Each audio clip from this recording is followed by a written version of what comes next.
جب تاتاری آئے تھے نا بغداد میں، تو تاتاریوں نے کیا یہ تھا کہ مسلمانوں کے دلوں میں اپنا رعب ڈال دیا تھا۔ ایک تاتاری عورت پتہ کیا کرتی تھی؟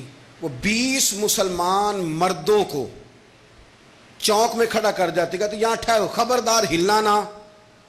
20 مسلمان کھڑے ہیں ہاتھ باندھ کے، وہ گھر جاتی، باقاعدہ گھر سے تلوار لاتی اور ایک ایک کر کے ان کو قتل کرنا شروع کرتی۔ 20واں قتل ہو رہا ہے، 19ویں تیاری کر رہے ہیں کہ اب ہم نے بھی مرنا ہے۔ حالانکہ ایک بی بی گولی نہیں تلوار ہے، پکڑی جا سکتی ہے، لیکن کوئی حال ہی نہیں، کوئی پوچھنے والا نہیں۔ پھر اللہ نے توفیق دی شیخ یحییٰ کو، بوڑھے آدمی تھے، 80 سال کی عمر تھی، کہنے لگے مسلمانوں میں نعرہ تکبیر کہوں گا، تم میں سے جس کا دل کرے اللہ اکبر کہے، جس کا نہ کرے نہ کہے، میں اللہ اکبر خود ہی کہہ لوں گا۔ بس ایک درویش نعرہ لگا کے میدان میں نکلا ہے تو رب نے امت کو پھر سے فتح عطا فرما دی۔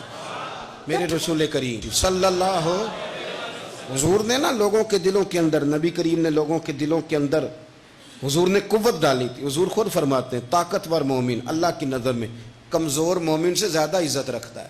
نبی کریم علیہ السلام کی پھپھیاں جناب صفیہ، ہمارے ہاں عورتیں بڑی بزدل ہوتی ہیں نا، حضرت صفیہ، حضور جنگ خندق پہ گئے، عورتوں کو نا حضرت حسان بن ثابت کے قلعے میں بند کر گئے، فرمایا یہاں رہنا، اونچی اونچی دیواریں تھی قلعے، اس سے تھوڑا سا فاصلے میں پیچھے یہودی بھی رہتے تھے، فرمایا باہر نہ نکلنا، ان کو پتہ نہ چل جائے کہیں کہ صرف عورتیں ہی ہیں ورنہ یہودی آ جائیں گے۔ اچانک حضور گئے ہوئے ہیں، عورتیں قلعہ بند ہیں، ایک یہودی آ گیا جاسوسی کرتے کرتے، اس نے آ کے جب دیکھا نا کہ غور کیا، آگے سے پیچھے سے دائیں سے بائیں سے عورتیں ہی عورتیں، عورتیں ہی عورت، واپس چلنے لگا، جانے لگا۔ حضرت صفیہ دیکھ رہی تھی، حضرت حسان بن ثابت صرف اکیلے مرد تھے، کہنے لگی حسان جلدی کر، اس کی گردن اتار دے ورنہ یہ جا کے وہاں بتا دے گا کہ صرف خواتین ہیں اور یہودی آ جائیں گے، بڑے بے ایمان ہیں۔ حضرت حسان کہنے لگے جناب صفیہ سے کہ میں بہن میں بس بندوبست کر رہا ہوں تلوار کا، میں آیا تلوار لے کے۔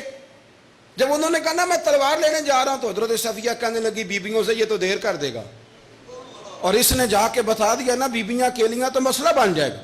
جناب صفیہ نے چھلانگ لگائی اور قلعے کی دیوار پہ چڑھ گئی، نیچے سے کہا ذرا روڑا تو پھینکو، عورتوں نے روڑا پھینکا تو اتنی زور سے مارا کہ اس یہودی کا سر پھٹ گیا، وہ زمین پہ گرا۔ میرے رسول پاک کی پھوپھی نیچے تشریف لائیں، اس کی گردن کاٹی اور پھر نیزے پہ رکھی اور پھر جا کے یہودیوں کے قلعے میں پھینکی، یہودی کانپنے لگے۔ حضرت صفیہ سے بیبیوں نے کہا کہ مار جو دیا تھا تو گردن اندر کیوں پھینکی؟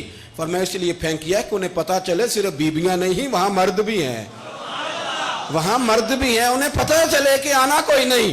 حضرت صفیہ کہتی ہے میں تمہیں ذمہ داری سے کہتی ہوں، حملہ کرنے تو دور کی بات ہے، یہ پیشاب کرنے بھی باہر نہیں آئیں گے۔